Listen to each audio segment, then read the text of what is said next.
Na današnji dan 1962. godine u Osijeku je rođen pjevač, skladatelj i političar Miroslav Škoro. Najpoznatiji su njegovi hitovi Ne dirajte mi ravnicu, Šumi, šumi javore, Mata, Ne vjeruje srce pameti, Majko jedina.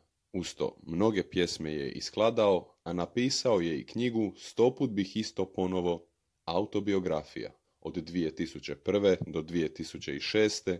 je bio glavni direktor Croatia Recordsa. Što se tiče njegove karijere bez glazbe, on je od 1995. do 1997. bio generalni konzul Republike Hrvatske u Pečuhu, dok je 2017. postao doktor ekonomskih znanosti. Zapamćen je i kao kandidat za predsjednika zemlje, za što se nominirao 2019. godine i sudjelovao u prvom krugu predsjedničkih izbora. Godinu dana kasnije je osnovao političku stranku Domovinski pokret Miroslava Škore.